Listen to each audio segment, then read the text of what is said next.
Raising a child is expensive right now, but if you or someone you know is having a baby, the government is rolling out two brand new financial benefits.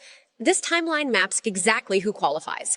For the limited edition Freedom 250 ID card, the birth window is strictly between July 2nd and December 31st, 2026. For the $1,000 seed account, the window is broader, covering babies born from January 1st, 2025 through December 31st, 2028. There is a massive catch to this program. None of this happens automatically. If you do not fill out the exact paperwork, your child gets nothing. The good news is, getting this set up is straightforward if you know the route. We are going to walk through the exact three-step protocol to secure your baby's historical ID and their $1,000 financial head start without getting caught in bureaucratic red tape. Step 1 happens immediately after birth, right in the hospital or birthing center.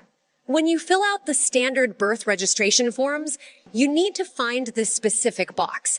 It's for the Enumeration at Birth, or EAB program. Make sure you check it.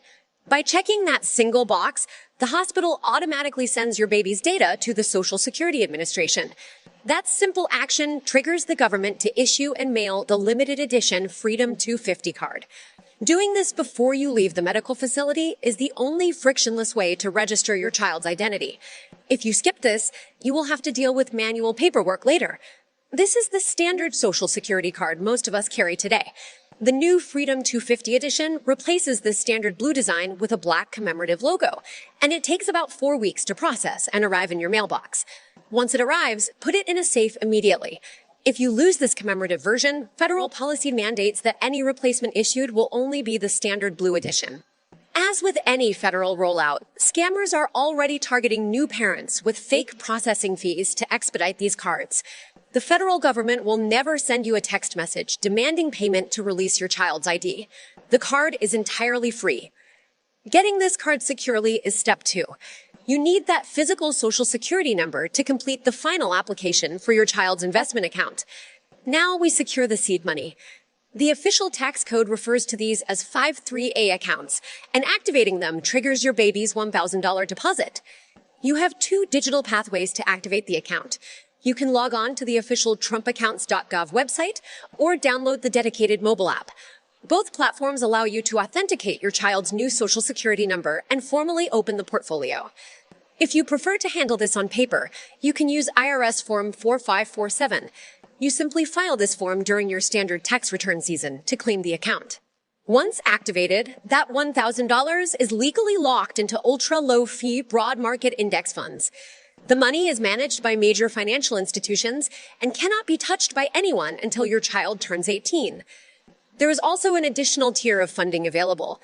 Private donors, led by Dell, have injected over $6 billion into this program. Because of that private funding, children living in zip codes with a median income below $150,000 automatically receive an extra $250 bonus deposit. Activating the account puts that $1,000 to work immediately, where it can compound undisturbed until your child reaches adulthood. Since anyone can legally contribute up to $5,000 a year to these accounts, the natural instinct for many parents is to start adding their own out-of-pocket savings right away. However, institutional financial experts are advising families against using this specific vehicle for their personal money. Looking at this flowchart, the strategy is clear. Route the free government seed money into the 530A account. But for your own personal savings, established options like 529 plans or IRAs offer much better long-term tax advantages for your family. The optimal strategy is simple. Activate the 530A account to capture the free $1,000 seed deposit, but build the bulk of your actual long-term wealth using the tax advantage tools that already exist. By following these steps, your child secures a rare, irreplaceable piece of history in their wallet and a locked, growing stock portfolio for their future. Millions of available dollars are going to go unclaimed simply because families do not know the exact rules. Please share this video with any expectant friends or family members so they do not miss out on their child's seed money. Let me know down in the comments. Are you planning to activate your child's account using the digital mobile app or by filing the analog IRS form? Drop your answer below, and I'll see you in the next video.